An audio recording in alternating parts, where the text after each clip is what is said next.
Buenas tardes, chicos. Nos quedamos nosotros en el tema que habíamos estado viendo de materiales refractarios y íbamos a seguir con la siguiente parte. Nos habíamos quedado nosotros revisando el proceso de la clasificación de cerámicos con respecto a su forma. Ya habíamos hablado de que eran conformados, no conformados y semirrígidos. Pero luego, por su manufactura, se pueden distinguir en dos métodos de manufactura. La fusión de la materia prima haciendo la producción de bloques electrofundidos o formas especiales y la transformación de un producto pulverizado hecho partículas no cuestionadas en un material consolidado. La cuestión de un material refractario se lleva a cabo mediante la sinterización o reacción química con ayuda de un orgánico mineral o ligante hidráulico.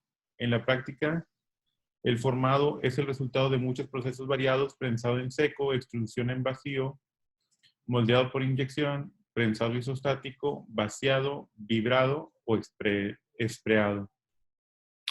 Aquí es un poco complejo, ¿no? El tema, hablar de sinterización. Cuando hablamos de sinterización, nosotros nos referimos a ciertos polvos que hacemos reaccionar para obtener un producto final. Entonces, realmente lo que hacemos es estos polvos, que ya pueden ser, por ejemplo, un polvo es el cemento, que para ustedes pues, puede ser algo muy fácil de conocer. Pero hay otros polvos que podemos hacer reaccionar para poder tener una reacción química y un producto generado a través de ello. Entonces generamos, por ejemplo, en el caso del concreto, pues hacemos reaccionar nosotros el polvo con agua y hace una reacción química que me genera el concreto, que es lo que conocemos nosotros normalmente. En la fusión, pues llegamos a altas temperaturas para generar el proceso de la manufactura. Dice, por su uso, se utilizan en la industria de la construcción. Por ejemplo, dice producto de cemento y cal, que es lo más común que se utiliza normalmente. Hierro y acero, que acero pues es el material más común que se utiliza comúnmente. Para la industria automotriz, que generalmente pues ahí manejamos aleaciones, diferentes aleaciones que se utilizan para el proceso, para la armadura del carro, ¿no? Para el chasis del carro, para los motores. Se utilizan diferentes aleaciones o diferentes elementos que son probados y son generados a altas temperaturas. Creo que ya ustedes ya están algo asociados a ese proceso, porque ustedes ya llevaron metales.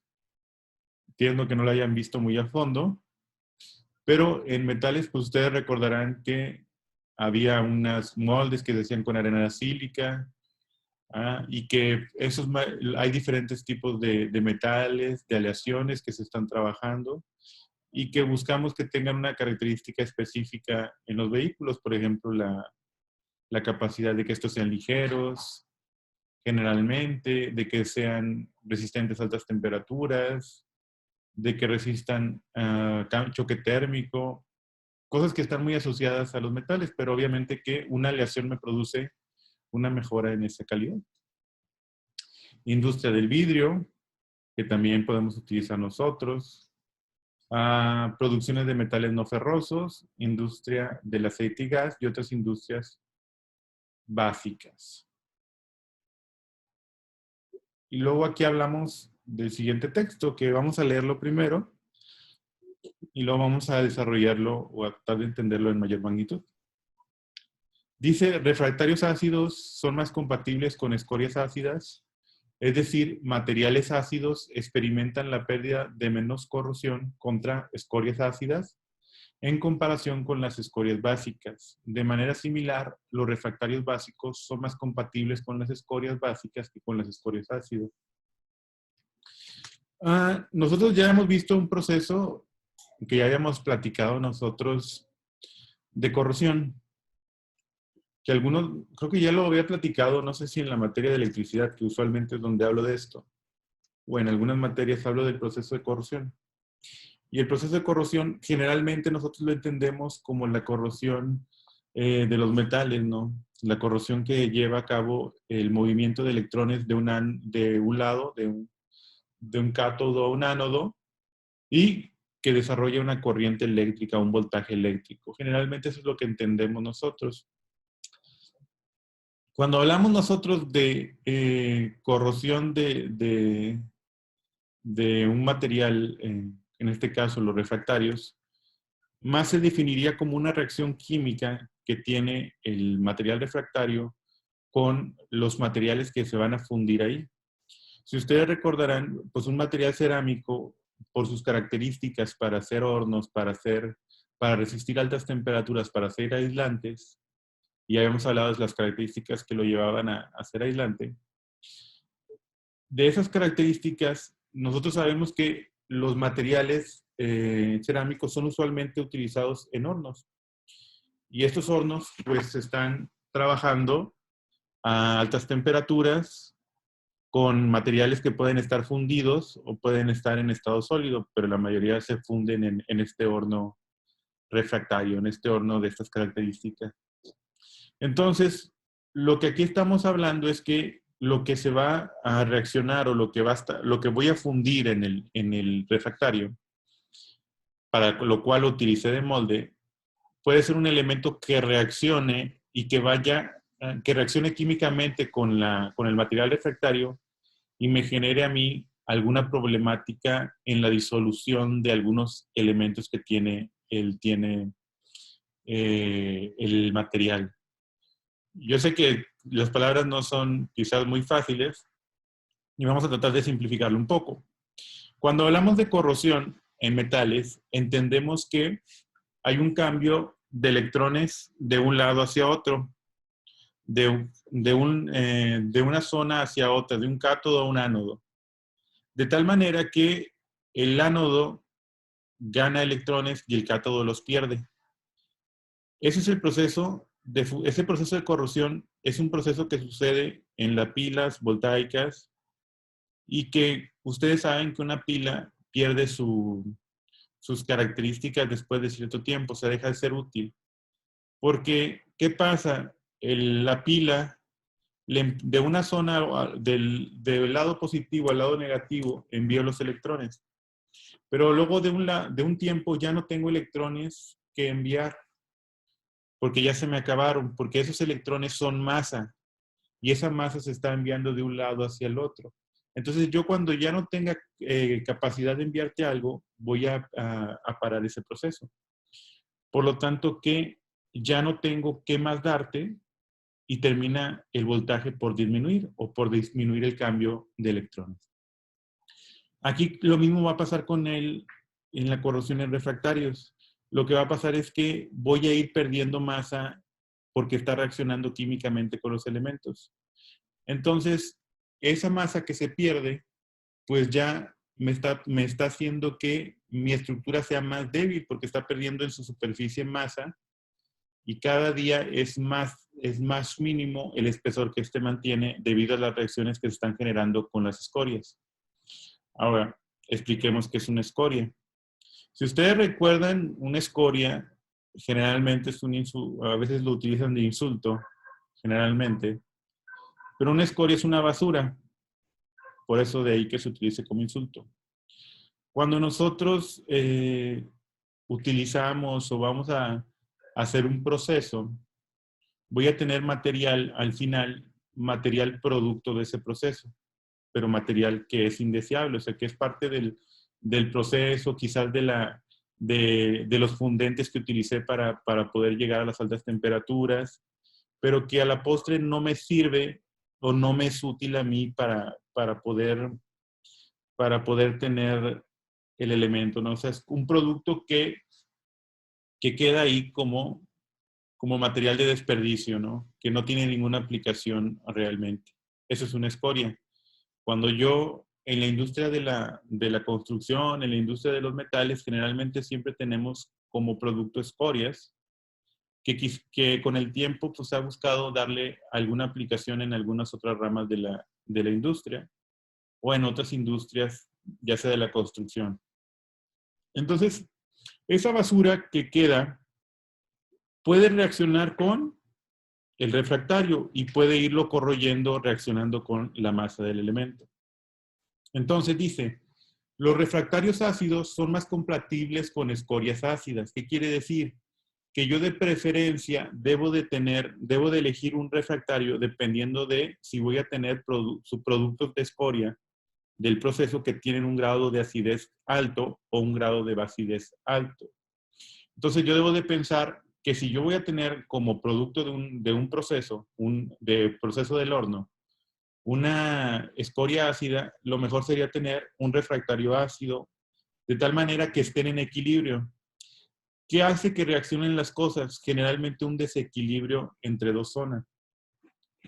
Y vamos a tratar de explicar este proceso que a veces es muy común, pero es complicado de explicar termodinámicamente. Vamos a tratar de explicarlo más sencillo. Cuando yo tengo, por ejemplo, vamos a suponer que yo empiezo a regar la banqueta con agua y lo hago sobre la banqueta y estamos a 45 grados. ¿Cuánto tiempo cree usted que va a durar el agua sobre la superficie? Pues realmente una cantidad de tiempo pequeña. ¿Por qué? Porque, y si eso mismo lo hiciese yo a una temperatura de 10 grados, el tiempo sería mayor. ¿Por qué? Porque hay un desequilibrio entre la temperatura de la superficie y la temperatura del ambiente. El agua trae una temperatura más baja que la temperatura del ambiente y que la temperatura de la superficie. Entonces se genera un desequilibrio entre ellas. Por eso es que reaccionan más rápido y como hay tanto de diferencia entre la temperatura de la banqueta y la temperatura del agua, la evaporación del agua es más rápida para generar el equilibrio entre los dos elementos. En cambio, si la temperatura de la banqueta fuera similar a la temperatura del agua, este proceso se retrasaría más. Entonces eso mismo pasa aquí. Para que un refractario sea mejor, ante una escoria de tipo ácida, necesito un refractario que sea de características ácidas. Generalmente estamos hablando nosotros de refractarios que tengan dióxido de sílice o CO2, que son los refractarios que tienden a ser más ácidos. CO2, o sea, sílice, dióxido de sílice, sería el ácido.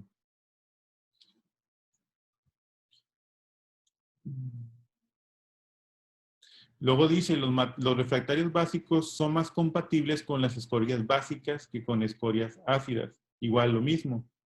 Cuando tengo un refractario básico, requiero utilizarlo con respecto a una escoria básica.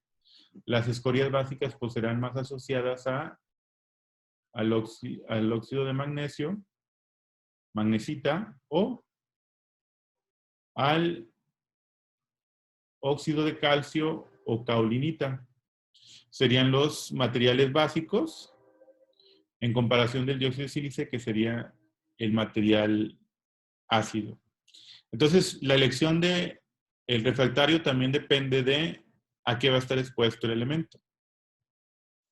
Dice después, en una definición estricta de compatibilidad, las fases minerales no van a reaccionar a temperaturas elevadas si son compatibles. Otra cosa que tenemos nosotros que revisar. Cuando yo digo que no van a reaccionar a temperaturas elevadas si son compatibles, quiere decir que como están en equilibrio, porque si uno es ácido y el otro es ácido, no hay ese desequilibrio, la temperatura no permite la reacción de manera eficiente. Una cosa que nosotros hemos hablado a través de esta materia y que creo que he tratado de dejarlo bien claro, es que la temperatura es algo muy importante para el desempeño de un material. Porque si ustedes recordarán, eso cambia la estructura del material, la estructura cristalina, y por lo tanto su comportamiento físico, mecánico del elemento. Entonces, si la temperatura es alta, generaría o buscaría yo, tendería el elemento a reaccionar. Pero si no hay ese desequilibrio entre el refractario y la escoria, si los dos son ácidos o los dos son básicos, esa reacción no va a tender a suceder. porque el medio ya está en equilibrio, entonces no hay esa facilidad para que se dé dicha reacción.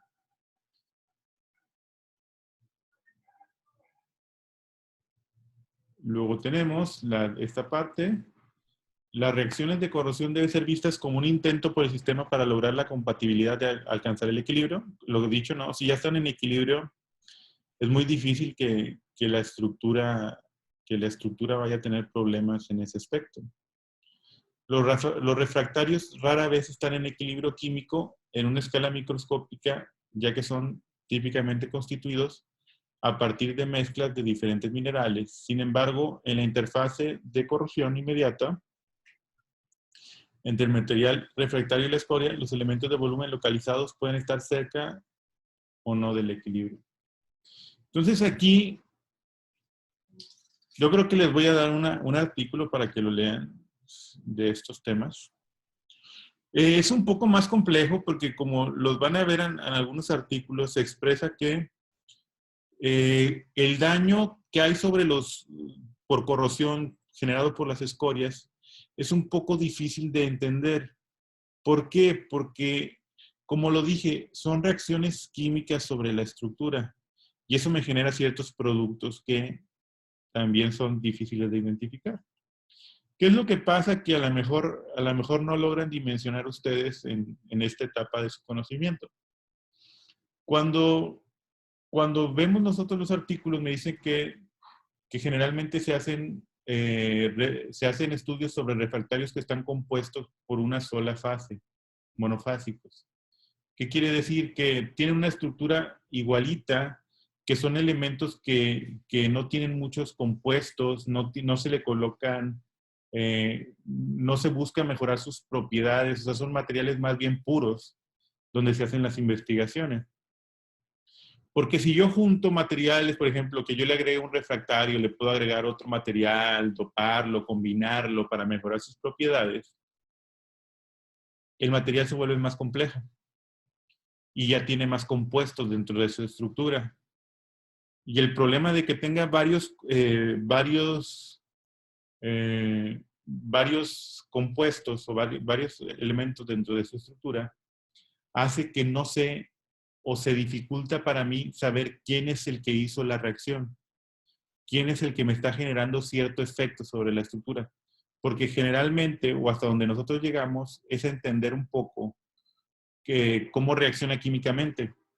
Pero si tengo, por ejemplo, una competencia de 3 elementos que pueden reaccionar con otro, pues los 3 van a entrar al mismo tiempo y van a competir por ganar esa reacción. Entonces va a llegar uno, va a reaccionar y me va a generar un producto, pero el otro va a llegar después o va a bloquear el proceso del otro. Por eso es que es muy difícil encontrar o entender cómo se desarrolla el material. Generalmente, como lo dice, en la industria se hace a prueba y error, no se hace muy científicamente. Porque tendría yo que desarrollar pruebas, hacer investigaciones para cada tipo de material o para cada refractario. Tenemos ciertas tendencias, ¿no? Como aquí acabamos de decir, que utilicemos refractarios ácidos con escorias ácidas, que busquemos ciertas características son positivas al elemento, pero como lo estábamos platicando también, pues también tenemos que entender nosotros que hay elementos más complejos que pueden estar afectando al sistema. Entonces, lo vamos a conocer o lo vamos a entender más o menos en lo general, pero para que yo pueda hacer un análisis más allá, más científico, es complicado. Inclusive para alguien que se dedique totalmente a este tipo de temas.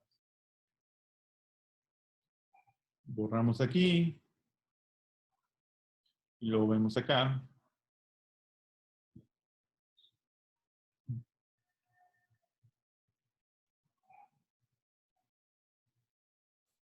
Consumidores de refractarios.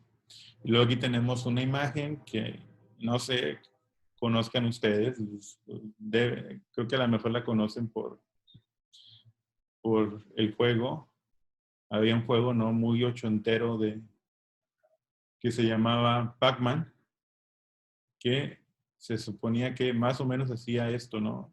Eras perseguido por unos fantasmitas mientras tenías que comerte todas esas bolitas, ¿no? Sin que te tocaran los fantasmas. Y era un juego de esas máquinas grandes que se utilizaban en aquellos tiempos.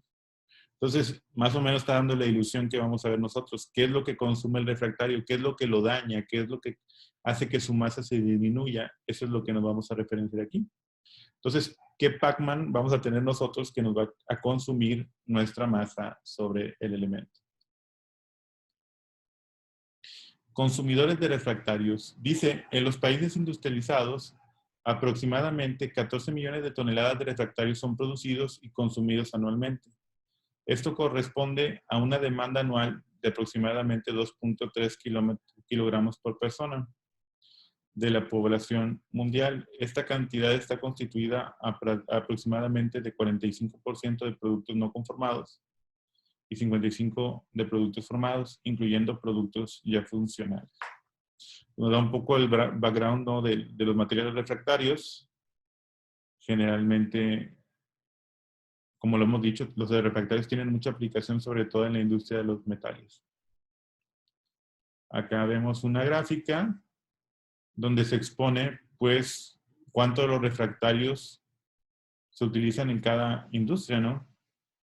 Generalmente, pues, se utilizan para la industria del acero, hornos para acero, hornos para fundiciones generales.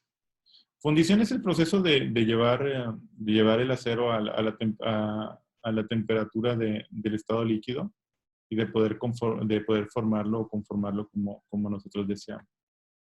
Entonces, en fundiciones en general, 9%. En cemento, 8%. En vidrio, 2%. Y en otros, 13%. O sea, la gran cantidad de refractarios pues, están pensados para trabajar en fundiciones, para trabajar con metales, ¿no? Aquí lo vimos, acero. Y fundiciones en general, pues es el 77%. Mientras que otras cosas fuera de los metales, pues es más pequeño. ¿Qué debe soportar los materiales refractarios? Pues nosotros ya habíamos platicado qué deben de soportar. Y entonces era una condición térmica que dijimos, pues debe soportar altas temperaturas, debe soportar choque térmico. En lo mecánico debe de resistir la compresión, la flexión, la tensión. Luego aquí agrega vibración, abrasión, erosión. La abrasión, ¿no?, que es con el... Y la abrasión y la erosión, pues con el contacto físico que va generando daño sobre la estructura. Químicamente, lo que ahorita platicamos, que era la corrosión por la escoria, que la basura del proceso de algún metal, generalmente, genera una escoria que reacciona con el horno o la composición del horno, generándome a mí problemas o daños sobre la masa del horno que va a ir diluyéndose por esta reacción. Productos fundidos, gases y vapores y ácidos. O sea, todo eso lo debe de soportar el refractario. Luego, pues tenemos nosotros algunos tipos de horno que se utilizan. Generalmente, el más común, el más simple es el alto horno, que se utiliza para muchos metales. La abrasión en la parte superior e intenso calor, escoria fundida, contacto con metal en la parte inferior, son los requerimientos que debe de cumplir. El BOF, o horno de oxígeno básico, dice que debe de resistir agitación vigorosa del metal fundido, escoria fundida básica, alta temperatura, ladrillos de óxido de magnesio más carbón. Generalmente es lo que se usa. Horno de arco eléctrico, otro que también es hasta cierto punto conocido, que se utilizan para o que requieren compresión mecánica, requieren un arco creado por corriente eléctrica, intenso calor y resistencia a escorias básicas. Luego, pues ahí tenemos estos, ahí lo pueden parar para que lo lean. Pero la idea es el mismo, ¿no? Obviamente que si yo tengo diferentes hornos, pues los hornos reaccionan o funcionan de diferente forma. Y como funcionan de diferente forma y tienen diferentes componentes para generar la alta temperatura, pues nosotros también pensamos que los materiales pues deben de ser algo distintos. ¿Por qué? Porque pueden ser estos materiales muy malos ante el proceso de constructivo para los hornos. Por eso que pensamos nosotros que eso puede existir. Dice, fases comunes encontradas en microestructuras refractarias. Bueno, vamos a tratar de explicar esto de las fases. Creo que ustedes vieron lo que es un diagrama de fases. Al menos, si no lo vieron, pido que vean el del acero. El diagrama de fases del acero. Que vamos a ver. Por favor, revísenlo ustedes.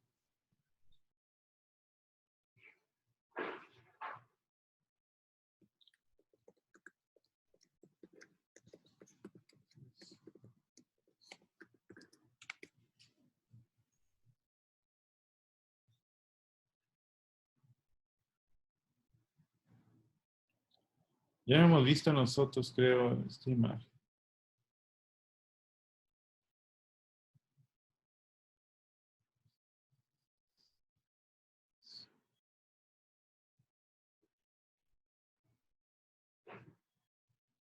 Vamos a ver.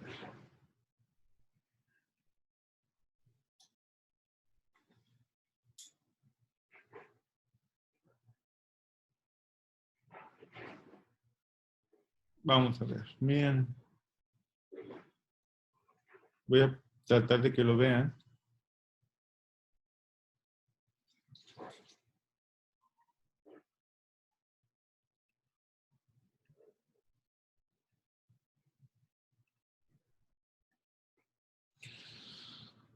Este es el diagrama del acero, de fases del acero.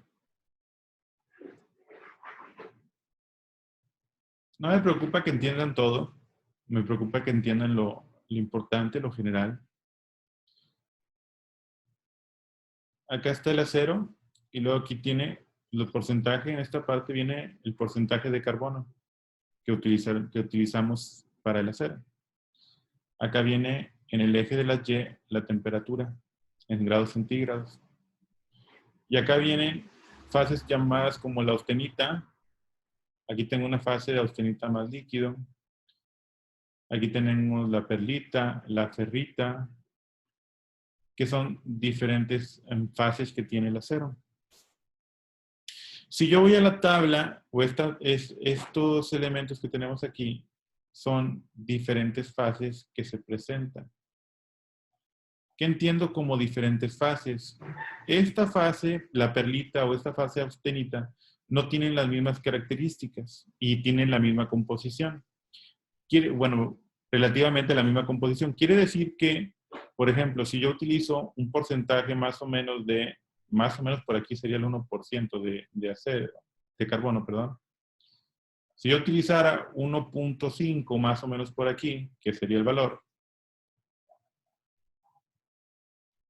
1.5, yo utilizase eso para hacer el acero en composición de carbono, pues yo tendría la fase perlita o la austenita, o líquida, austenita más líquido.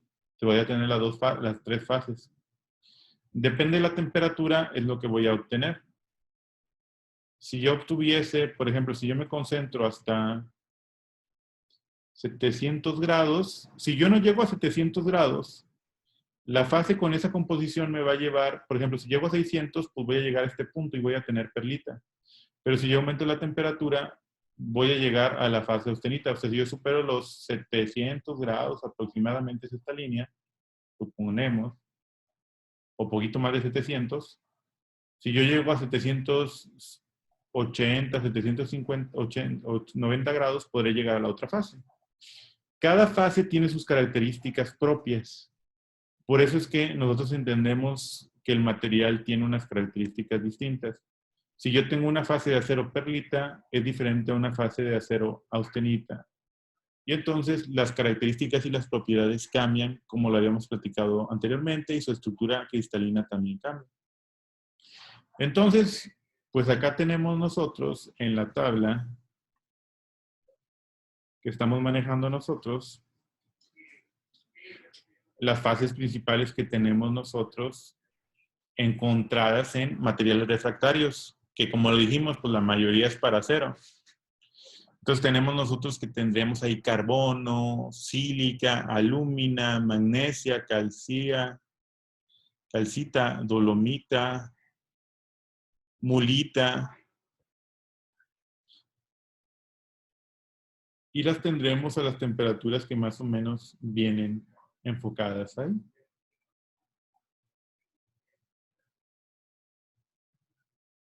Siguiente parte que vamos a ver. Generalmente, cada refractario es compuesto de 4 elementos estructurales que son mostrados en la siguiente figura. Nosotros tenemos un bond or semen, que pues, ustedes ya sabrán, ustedes que saben mucho inglés, pues bond es un enlace, un ligante. Entonces, generalmente tenemos nosotros como un ligante, tenemos el agregado o los granos, que serían estos. Tenemos la matriz o filler, que son rellenos. Y tenemos porosidades. Para el que no esté muy cerca de los refractarios, pues vamos a explicar con ejemplos más sencillos. Por ejemplo, yo cuando hago un concreto, yo utilizo un agregado grueso o grava, algo así, y utilizo arena, que son agregados sílicos o calizos generalmente de la región. Entonces estos agregados, yo les pongo, eso sería, pues esos agregados son los granos o los agregados. Y luego ya le pongo agua y cemento, más el cemento. El cemento y el agua son lo que van a ser el ligante de las partículas o los agregados que tengo. ¿Qué los va a pegar? Pues los va a pegar el cemento, el agua con cemento que está reaccionando y que va a mantener unidas esos agregados que tenemos nosotros. Entonces, ahí más o menos eso sería la utilización o lo que nosotros llamaríamos el enlace, ¿no? El enlace al cemento. Luego, tenemos nosotros la porosidad, que la porosidad pues, es la cantidad de espacios que hay dentro de la estructura del conformado, del material, el material que tengamos nosotros realizado. Generalmente, pues nosotros entendemos que siempre hay porosidades. Complicado para nosotros establecer cuál es la porosidad adecuada, porque generalmente nosotros, las pruebas de porosidad son complicadas, porque generalmente se van a la porosidad que llega a la superficie. Por ejemplo, si yo tengo un elemento, un cuadradito, y tengo porosidades, hay porosidades que son abiertas. ¿Qué quiere decir? Que la porosidad llega a la superficie, pero si tengo una porosidad cerrada que se encuentra dentro del elemento, del cubo, pues no hay forma de que yo pueda llegar a esta y poder cuantificar su dimensión. Mediante que la que está expuesta, generalmente lo que se hace es ponerle un líquido para que penetre ahí y me dé el volumen del que está ocupando ese elemento.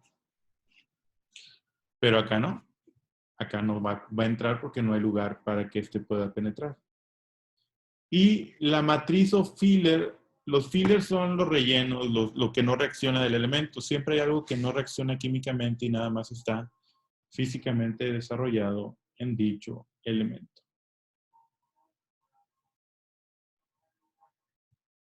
Entonces, esas serían las 4 partes esenciales de dicho elemento. Dice, los primeros elementos para la construcción de cuerpos refractarios están dados por el nombre de granos agregados. Estos componentes comprenden a la materia prima más burda o gruesa, alrededor de 200 micras, y constituyen por peso cerca del 70% del material del producto refractario. Algunos tamaños cuidadosamente seleccionados son agregados para construir una textura de producto más estrechamente empaquetada. Cuando hablamos de agregados, yo tengo que utilizar un agregado que tenga una granulometría adecuada. ¿Qué es una granulometría adecuada? Dependiendo del producto que vaya yo a crear, debo de utilizar una gama de tamaños, porque si todos los tamaños son iguales, las porosidades van a incrementarse porque no se pueden juntar los materiales.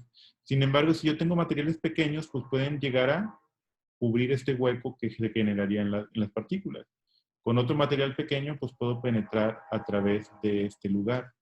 Entonces, parte importante es decidir el tamaño del agregado que debo de utilizar, pero también que cumpla con una cierta gama de tamaños para que pueda ocupar la mayor cantidad de volumen posible. Y eso es lo que voy a hacer con el agregado. Voy a tratar de que la mayoría sea agregado, luego sea el ligante o el cementante que utilizaría, que uniría esas partículas, y lo demás sería porosidad. Pero la mayor parte del elemento debe ser un agregado que sea resistente a dichas características. Y luego dice, el material de matriz o relleno son más pequeños de 150 micras. Son usados para hacer más compactos los cuerpos, eliminando los espacios dejados por los agregados. Pues buscamos también, o sea, lo que les digo, ¿no? De disminuir la porosidad para que tenga un mejor desempeño mecánico.